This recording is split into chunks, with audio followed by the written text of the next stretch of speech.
Sofrimento, gemidos e glória. Romanos 8, 18 a 30. Continuamos a nossa leitura da carta de Paulo aos Romanos.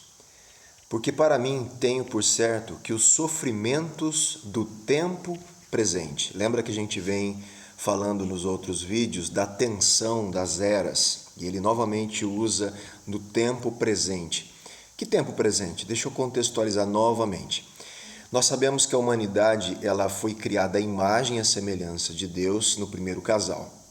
A partir do momento que eles pecaram, eles foram, preste atenção, destituídos da glória de Deus.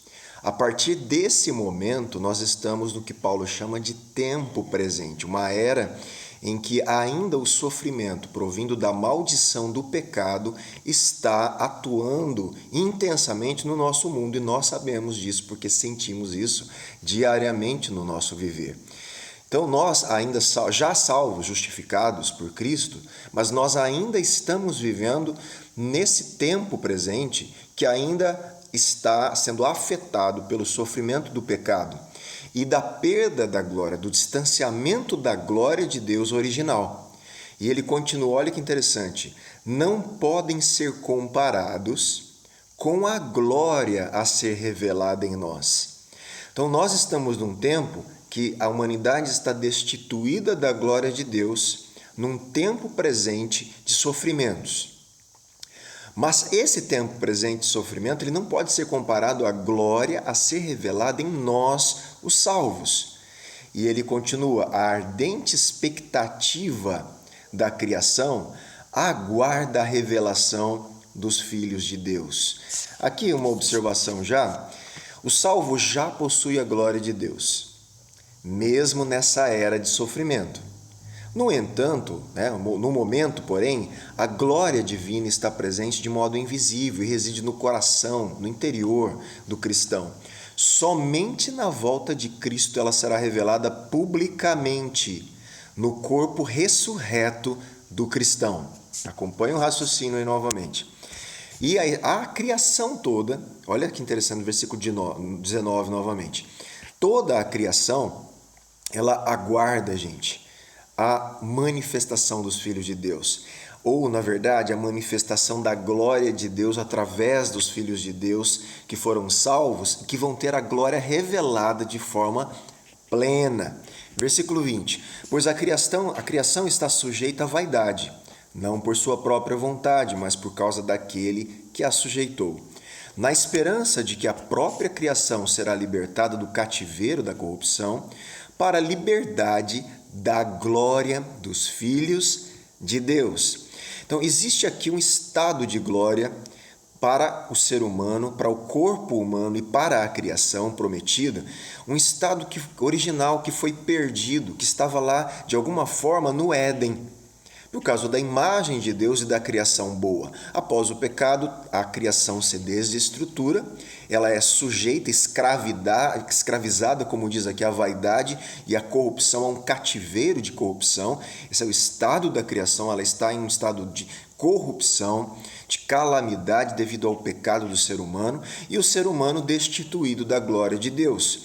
Mas existe a promessa. A glória de Deus já está em nós, mas ainda não de forma plena. Essa forma plena só virá na volta de Cristo, onde os filhos de Deus, numa glória plena, serão manifestada a criação, e a criação será também transformada e liberta da sua corrupção.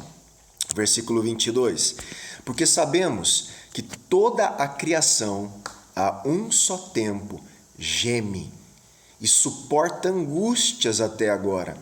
Existe, gente, alguns gemidos aqui que Paulo coloca, gemido no sentido de uma súplica provinda de sofrimento. Essa é a palavra aqui. A criação ela está suplicando devido ao seu sofrimento, ao seu estado de angústia que ela foi colocada por causa do pecado do ser humano. Então, todo esse estado de desestruturação, esses problemas todos que nós vemos na própria criação, a desarmonia dela, isso não foi a criação original. A criação está sendo afetada justamente pelo pecado, pelo homem e o ser humano se afastar da glória de Deus e corromper a criação. Isso é um outro princípio, mas é justamente assim que acontece. Então a criação ela faz o quê? Suplica para ser liberta. Ela está gemendo por esse momento da sua própria libertação. E não somente ela, mas nós também, ou também nós, que temos as primícias do Espírito, igualmente gememos em nosso íntimo. Nós que somos cristãos temos uma súplica interior baseada no sofrimento ainda, porque nós sabemos o estado de glória que nos espera, mas sabemos ao mesmo tempo o tempo presente que nos aprisiona em alguns sentidos.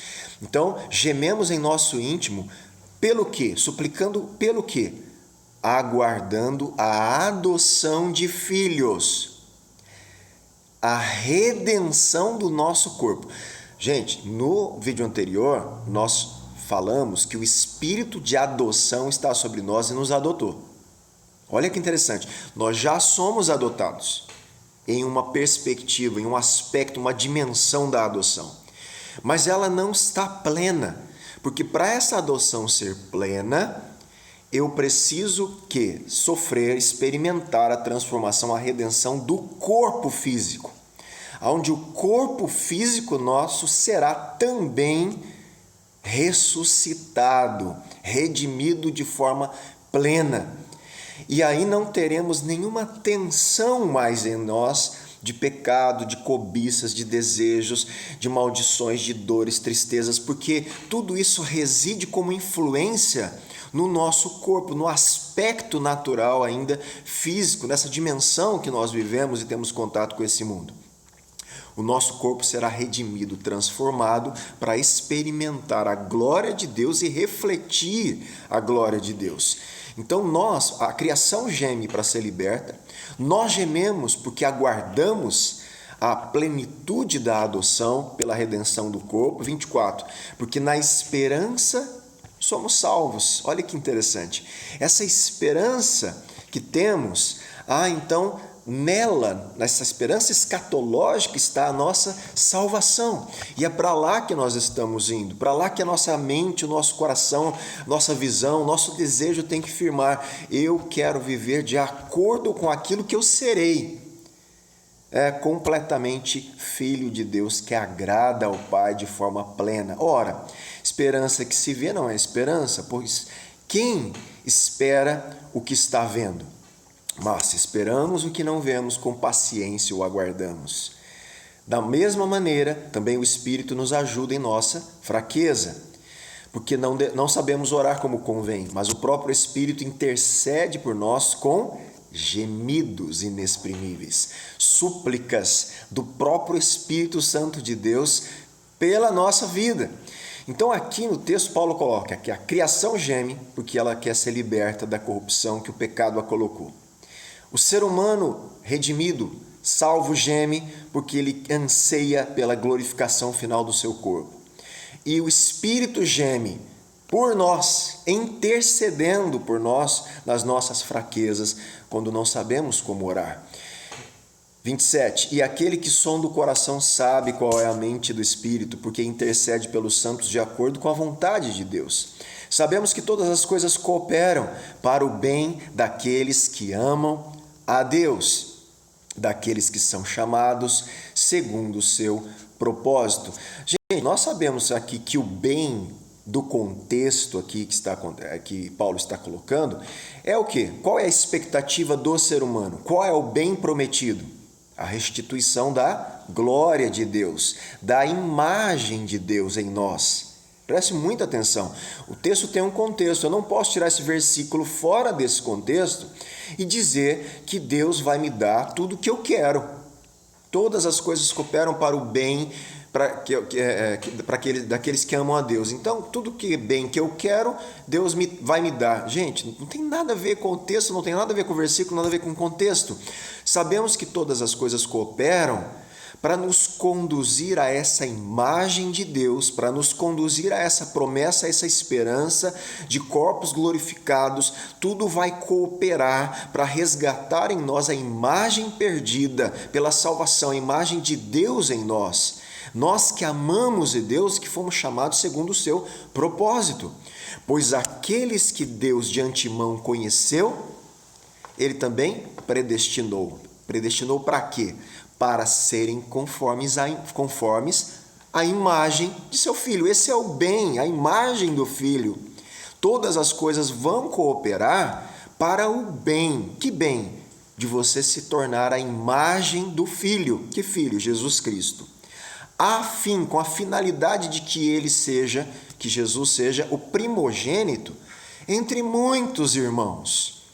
E aos que predestinou, a esses também chamou, e aos que chamou, a esses também justificou, e aos que justificou, esses também glorificou. Perceba aqui que é um ato constante de Deus nos salvando, chamando, justificando, e Ele nos glorificou, mas existe uma parte da glorificação ainda que não se concluiu, que é justamente a redenção dos nossos corpos, tá ok?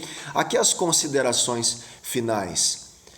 A presença do sofrimento na era presente ou na vida do cristão, gente, não nega o fato de a pessoa ser cristã. Alguns falam, a pessoa está sofrendo, não deve ser cristã, deve estar em pecado. Não é isso que Paulo fala, nós estamos no presente momento de sofrimento. No mundo tereis aflições. Antes, prova que a profissão de fé do cristão é verdadeira.